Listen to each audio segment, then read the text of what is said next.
ঢিঙৰ মৰিয়াধ্বজৰ জাফৰ আহমেদ নামৰ এজন 54 বছৰ বয়সীয়া লোক ঢিং গেটৰ পৰা নিৰুদ্দেশ। ঢিঙৰ মৰিয়াধ্বজৰ জাফৰ আহমেদ নামৰ এজন 54 বছৰ বয়সীয়া লোক নগাঁৱৰ ঢিং গেটৰ পৰা নিৰুদ্দেশ। মৰিয়াধ্বজৰ মৃত ইমান আলীৰ পুত্ৰ জাফৰ আহমেদ কামৰ সন্ধানত যোৰহাটলৈ গৈছিল আন কেইজনমান লোকৰ সৈতে। যোৰহাটৰ পৰা কালি অৰ্থাৎ 16 ডিচেম্বৰ তাৰিখে ঘৰলৈ উভতি অহাৰ পথত ঢিং গেটত বজাৰ কৰাৰ পাছতে সন্ধানহীন হৈ আছে জাফৰ আহমেদ।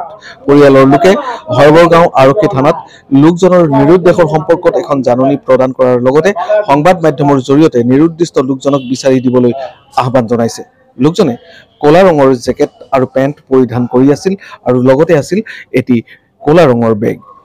লোকজনৰ কিবা সম্ভেদ পালে 6901720562 এই নম্বৰত যোগাযোগ কৰিবলৈ অনুৰোধ জনাইছে পৰিয়ালৰ লোকে। যিজন হেৰাইছে তেওঁৰ নাম কি? তেওঁৰ নাম হ'ল জাফৰ আহমেদ। কি হয় আপোনাৰ? চাচা। কেনেকৈ হেৰালে? মানে 25 দিন আগত মানে যোৰহাট তিতাবৰত গৈছিলে ধান কাটিবৰ কাৰণে 9জন মানুহ। 9জনৰ সিহঁতে 9জন একেলগত আহি পেলাই নগৰত নামিছে। নামি পেলাই টমটম ভাড়া কৰি এই অভাৰব্ৰিজৰ তলত আহিছে। আহি পেলাই 9জন মানুহে মিষ্টি লৈছে, কিবা আপেল লৈছে, কমলা লৈছে। লোৱাৰ পাছত সি 8জনে চাইছে, সিজন মানুহ নাই, মোৰ চাচাজন নাই। সিহঁতে 1-1.5 ঘণ্টামান বিচাৰিছে।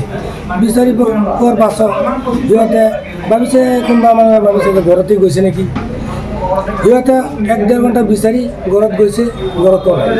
আকৌ মই উল্টাকৈ আহিছোঁ, 5জন মানুহ আহিছোঁ। আহি পেলাই আমি হবৰগাঁও আৰক্ষীক জনাইছোঁ, সিহঁতেও মিছ কৰিছে। তেতিয়াৰ পৰা কালি 11:30 মান বজাত হেৰাইছে। আজি চাপ সন্ধিয়া হৈ গ'ল, এতিয়ালৈকে মানুহ কিমান বয়স হ'ব? বয়স 54 বছৰ। আপোনাৰ ফোন নাম্বাৰটো দি দিয়কচোন আমাক, যদি তেওঁৰ কোনোবা সম্ভেদ পায়। মোৰ নাম্বাৰটো 6901720562। ৰাইজক কি ক'ব আপুনি? আপত্তি কি ক'ব কওক? মই ৰাইজক এইটো আপত্তি কৰিছোঁ, আমাৰ মানুহজন লাগে। ঘৰতো হুলস্থুল কৰি আছে, কান্দাকুটি কৰি আছে। আমাৰ আপত্তি এইটো, আমাৰ মানুহজন লাগে। ক'লৈ যাব বুলি ওলাই আহিছিলে ঘৰৰ পৰা? ক'লৈ যাব বুলি ওলাই আহিছিলে ঘৰৰ পৰা? ঘৰত আহি আছে, কাম কৰাৰ পৰা যোৰহাটৰ পৰা আহি আছে ঘৰত। তেওঁ ঘৰ ক'ত আছিলে? ঘৰ মৰিয়াধ্বজ। আমাৰ দিন সমষ্টিৰ মানুহ আমি।